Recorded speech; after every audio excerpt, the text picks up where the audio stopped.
Don't feel bad if you don't know much about cars. Many people don't. But guess what? I do. And I've got 11 major facts about cars that many of which you probably never heard. Have you ever come out of the mall or a store and you parked amongst hundreds of cars and you couldn't find your car? Well, if you're close enough, your key fob and you hit the panic button, you can hear it chirp. But what happens when you're far enough away and that key fob just doesn't work? I keep hitting the panic button and I just can't find my car. Well, guess what? There's a little trick, and your body and your head can be an actual key fob extender. That's right. There are RFID, or the waves through a magnetic form that can actually extend the range of your key fob. You hold it next to your head, and lo and behold, it works. How this works is the majority of a person's body, including their brain, consists of water. Water and electrolytes are conductive to electricity. So when you are using your key fob and you place it next to your head, what you're actually doing is extending that RFID signal into your brain, into your body, and by holding it to your head, what it does is overextends, and your whole body and head become an extended antenna. Now with that, you can extend the range anywhere from 20, 30 feet by standard, all the way up to 80, 90, 100 feet and even more. The same thing can apply, of course, naturally when you're using car remote starters or your other features. Unlock, lock, whether you're trying to trigger, tries to get your car to alarm so you can hear where it is. Any feature that's activated through your key fob is also activated by touching it closer to your head and will allow that extended range. Some cars you can roll the windows down, and if you get a phone call from, say, a neighbor, a friend that just needs to get into your car, you can even unlock it. You can also utilize the window open feature so that it can get into the car from much, much further away. What a massive convenience. Life's too short to drive boring cars. Are you one of those that likes to fuel up your vehicle in the morning? Believe that the denser fuel and the science behind it suggests that you're going to get more fuel into your tank, save money, and get better bang for buck and more value and keep dollars in your pocket. There's many people that believe that. Is the science true? Well, generally, if you're looking on a molecular level, yes, in fact, colder temperature would imply that the fuel is denser. More fuel, denser fuel, you're going to likely get more fuel into your tank.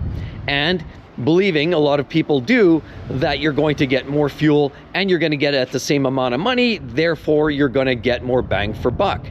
But that's not necessarily always true. First of all, driving in the morning to get access to your fuel, you're going to be fighting traffic. You're probably going to be racing to get there to avoid being late for work. Secondly, of course, you're dealing with lineups at the pump. In many cases in the morning, everybody else is believing the same thing that you do, and that's going to cost you time and fuel in idle. As well, you have to consider that the morning is generally not the best time. You're going out of your way and you're probably going to go to a fuel pump somewhere that's not necessarily on your path. But it's not really about that, because really it is about the temperature, and the temperature swing does not actually change. Firstly, the pump themselves are calibrated. Regardless of temperature, it's going to read the appropriate amount of fuel. On top of that, the tanks under the ground that are holding that fuel are always wrapped and sealed at a similar temperature. So regardless of whether you're dealing with summer, winter, morning, fall, night, it's all going to be relatively the same. So pumping that fuel in the morning, in the afternoon, and the highlight of sun, it's all going to be more or less the same. And you're not going to see any significant gains, just a whole lot more stress first thing in the morning, as you already are thinking about what you're doing when you have to arrive at work and how your boss is going to give you heck. Many people believe red vehicles get in more collisions and insurance costs are much higher. And many people believe it has something to do with the fact that red, it's associated with danger, hot peppers, hot cars. You think Ferraris, Lamborghinis, Porsches that are red are faster. People want to be flashy, faster, and the insurance institutes have collected some data and have proven out what red vehicles actually mean in terms of cost and impacts to vehicles, and of course the number of collisions associated. Statistically, red cars are no more expensive to insure than any other vehicle. As a matter of fact, the only exception to that rule is if you get some complicated high dollar paint. You buy those flashy exotic cars where you have to put the extra $30,000 to get that special paint code. A lot of times it's because of 3-4 layers, metallics, and it costs a lot of extra time and labor. And a lot of insurance companies will log those types of vehicles as being more expensive to repair in the incident of an accident. Insurance costs aren't necessarily higher. The cars that have the highest costs associated with insurance rate increases are white. A lot of times white vehicles, of course, are tied to fleets and rentals, and a lot of those vehicles are driven with less care and attention. And unfortunately, those are the vehicles that you're finding more coincidentally to be involved in an impact. That being said, red cars are no more likely to have a high insurance cost or to have a higher probability of a collision. And if you're loving the content, be sure to hit the subscribe button and the notifications bell. Let you know when the next great video is up. It doesn't cost you a dime. Dirty cars. I like to call it dirt bags. And believe it or not, there is a theory that driving around a dirty car can actually improve fuel economy, your overall efficiency. You will likely see less drag on the vehicle, therefore give you the better fuel economy and ultimately better performance. And that could be even high-speed performance. But there is some thinking about it. And the theory goes, it's essentially the golf ball theory. The golf ball has these dimples, and these dimples are designed for a very specific reason. See, if a golf ball was smooth, what it would create is a high pressure back pressure, and it would therefore slow it down because of the high amount of drag as it sails through the air. And see, that's why these dimples are very specifically designed on a golf ball to prevent that pressure, that pullback on the ball. So people believe, just like the dimples on a golf ball, if you have a car that has all kinds of dirt all over it, that it's that dirt that would create all of those essentially high and low spots on the paint, and therefore would create a better coefficient of drag and ultimately less pressure drop behind the vehicle as you sail down the road. And the thinking, of course, is to get better fuel economy if your car is dirty. Cars are designed under very specific conditions. In a wind tunnel, they're designed with body panels to allow a certain amount of airflow under, over, around it. A set of dimples on there or dirt planted all over the vehicle is the last thing that you need. As a matter of fact, by having random dirt splattered all over the side of the vehicle, there's even more probability that you're going to see more drag. You're also going to add wear and tear, and over a significant period of time, it's going to take a toll on the paint. But ultimately, it has little to no effect to the overall fuel efficiency, unlike a golf ball does. Remember, a golf ball is built by design, and each one of those dimples is very, very specific. The density of the dimples, the depth of the dimples, and how they're overall created is very specific to allow or not allow so much pressure behind them, and therefore maximize the distance you can hit through a drive. Most modern day vehicles these days have these electronic key fobs. These key fobs have chips inside of them. They're a proximity sensor. They have a lot of power and performance with these, but they also have a battery and a power supply. So what happens when your battery in your key fob dies? How do you get into your car? How do you drive your car? Well, some people know that, some people don't, and most people fail to read the owner's manual and understand exactly how to deal with that exact situation. Most cars also come with 2 keys. So you think, okay, the first one will die, I always have the backup. What if you go out of town?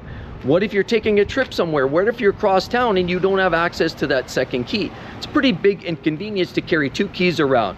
Most people just carry the one, and if the key battery dies in these key fobs, there is actually a way to get in, believe it or not. Along with a lot of these modern day key fobs for these vehicles these days, they come with a couple of key functions, pardon the pun of course. One of the functions is they generally have a hidden key, a hidden mechanical key that can get into your vehicle somewhere. They can get into some hidden location, some secret spot. Often it's well engineered and well hidden, of course, so other would-be bystanders wouldn't know how to get into your vehicle. But there is a mechanical key and allows you to access and get inside the vehicle. In some vehicles, all it does is allow you to get in, pop the hood, and charge a battery or gain access in other ways if, for example, all of your batteries and the entire vehicle is dead, as well as your key fob.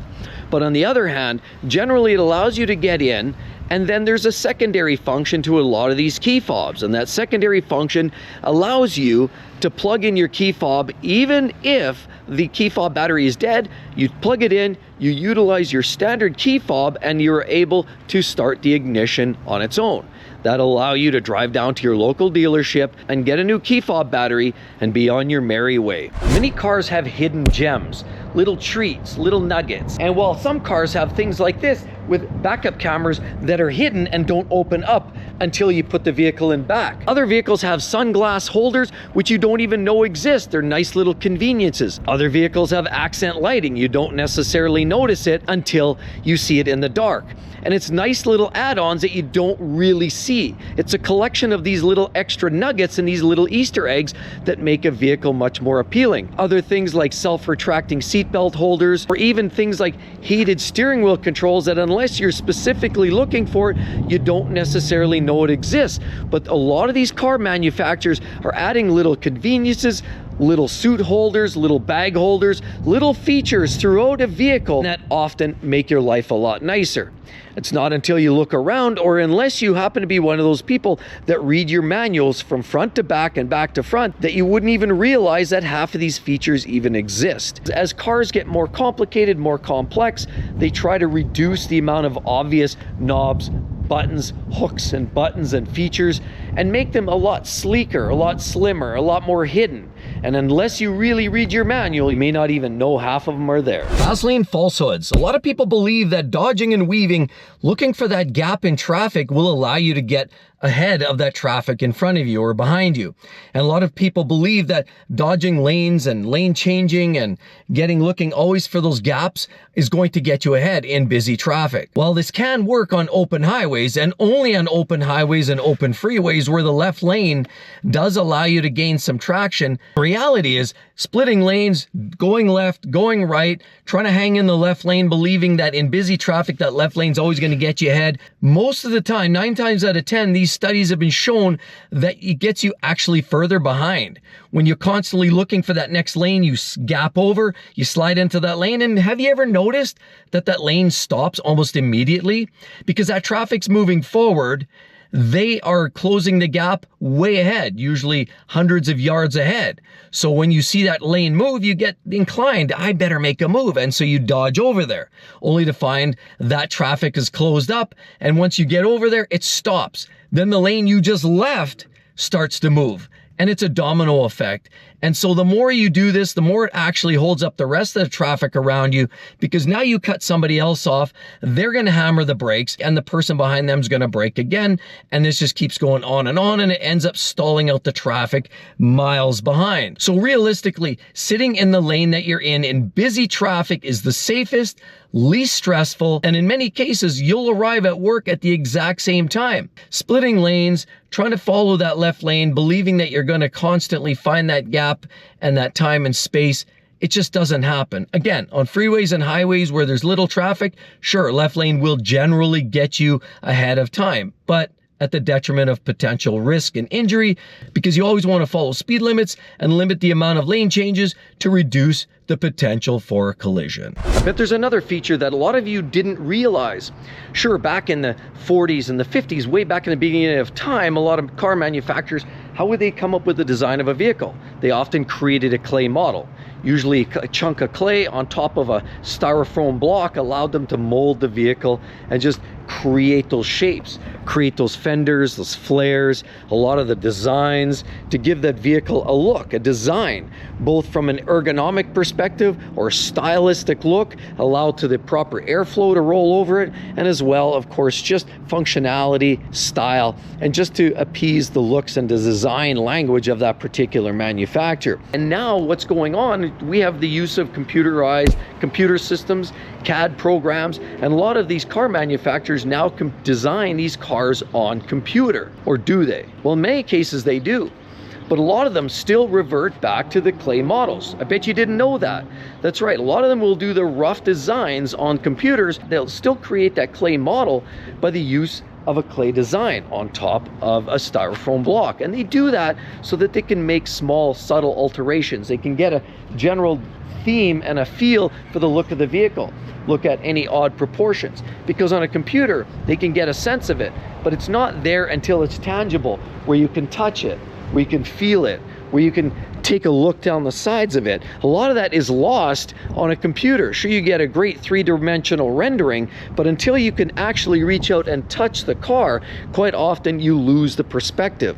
You don't lose the dimensions, and computer systems can only estimate coefficient of drag and the aerodynamics of that vehicle, whereas creating that clay model will allow them to actually build something that they can test in a wind tunnel and test it in real world. They can build it by hand, test it, and actually get a real perspective of the way the car looks. Another fact about cars is a little theory called motion parallax. Have you ever heard of that before? Quite often you find large trucks, semis, buses, actually speeding. Have you ever driven down the freeway, you're in your car, and you look over and there's a semi-truck slowly passing you, or a big bus and they're slowly passing you, and you're looking at your speedometer down there and you're saying to yourself, I'm already doing the speed limit. Why are these professional drivers speeding? As you look out your window, items next to you look to be moving extremely quickly. But as you look out on the horizon, they move a lot more slowly. Take a look at that next time. Because if you're driving in a low ride car, exotic car, performance car, you're sitting low on the ground, everything looks to be going faster. So it's that perception of speed that makes you pay more attention and watch your speed a lot more closely. Whereas those driving large trucks, you sitting up very high, sitting further from the road, both on the side and the front and other vehicles, and it's that distance that's adding or taking away the sensation of speed. And that motion parallax gives a perspective that they're driving slower than they actually are in a larger vehicle. So it's not uncommon for vehicles that are larger to actually be driving 2 to 3 to 4 miles per hour faster, not intentionally, but just by the seat of their pants, that feeling, because they're up higher, that they're driving slower. Take a note next time. Next time you're in a lower vehicle, double check your speed. And I bet you're driving slower than you thought you were. Or if you're in a larger truck, look down and maybe you're speeding. Time to take another look. Seatbelt safety. We all take seatbelts for granted. We put it on. We know it's part of keeping us safe, along with airbags and many other protective systems. But there's a couple of features with seatbelts that a lot of us overlook. Firstly, have you ever wondered why all this stitching? Why don't they just have one stitch down here? And also, in some seatbelts, you don't just have that stitching, you often have many foldbacks of material. Quite often, that's another design feature of a lot of seatbelts. And you're thinking, was it just extra material? Is it just there for cute, just to extend it? No, that's not true at all. Because in actuality, the extra stitching here is realistically allowing for energy management. So is that extra wraps of material that quite often you see in certain seatbelts. This one doesn't have it, this one has the extra stitching. But sometimes when you have those extra segments or those extra loops, that's actually called an energy management loop. And the idea behind that is, in the case of an accident, it actually takes up some of the slack. So it releases slowly in segments. So in a case like this, the stitching will unwrap bit by bit at a very, very quick accelerated pace, but it does just enough to reduce enough energy to potentially draw back and reduce the amount of energy that you're going to feel on the body. Because stopping suddenly, if you're doing 60, 50 miles an hour, 40 miles an hour, and you hit something hard, it's going to be a sudden impact and a severe blow to the body when that seatbelt pulls up. So quite often there's systems, whether it's extra wraps, extra stitching, that are there to design to reduce the amount of energy impact on your body. There's other parts of seatbelts that you probably never thought of. You probably wonder, what's this little button right here? See, a lot of these seatbelts have these little buttons. Well, guess what? Right there. So what it does is it holds this from dropping all the way down. See, if this button didn't exist, you would have this buckle slide all the way down and you'd be doing a reach around and it would be very inconvenient and frustrating. So that's why this little button, if you've ever wondered what this button does right here, it is literally to stop the buckle from moving down so that when you reach around, it's much easier to use. Creates less stress, It's an ergonomic improvement and just makes your ownership experience that much more relaxing. Quite often you look at a check engine light on the dashboard and you wonder, what could that be? Did you realize the average vehicle these days are so complicated that between 1,200 and 1,800 devices could feed into the CPU, or the computerized onboard diagnostic system? And quite often the codes can be pulled simply by using a code reader down underneath the dash. Most of the time they're right underneath the driver's knees in the vehicle like that. But the CEL, otherwise known as the check engine light, is not an uncommon factor, and some cars are really problematic because many cars, especially luxury vehicles, have an excessive numbers of features, whether it's sensors and inputs, that do allow for monitoring of a high performance engine. So generally the more powerful, the more complicated, complex engine, often a lot of the European vehicles you'll find tend to have a lot more sensors and therefore a lot more potential for check engine lights. But not all is lost, because there's something that a lot of people don't realize, and that's your evap system. Your evaporative system, where it re-injects a lot of the fumes, excess waste fuel, back into the intake. And when that fails, quite often it fails because of a couple of things: a charcoal canister, and also many drivers get stuck by not screwing on their gas caps properly after a fuel up, and that can also contribute to a check engine light. If you just recently fueled up and all of a sudden a check engine light comes on 5, 10 minutes, 20 minutes later, that would be the first place I would check. Now, unfortunately, there are thousands of potential failures, and each one of them could lead to thousands of dollars of repair bills. But that's why you always check the easy stuff first, and always check your gas cap. I have a bonus fact that you might want to consider for vehicles that a lot of people just don't realize adds safety, adds performance, and does all kinds of fun functionality on your vehicle. But unless you keep your car clean, they won't work properly. Right here, vehicles these days have so many sensors, and these sensors have to be kept free of snow and ice. But you have sensors here, you have temperature sensors in lights, you have more sensors up front here, and more. And more. There's sensors on every corner of these vehicles these days, in every modern day vehicle, to prevent accidents, pedestrian warning systems, lane departure systems. And a lot of these sensors are there to protect you from yourself or from other drivers. So ultimately the idea is keep those sensors clean summer and winter, and your vehicle will function appropriately. With all of that said, be sure to check out that video. What's going on with these junk cars, and why are people buying these strange vehicles? Hope to see each and every one of you on the next one. We'll see you real soon, everybody. Bye-bye.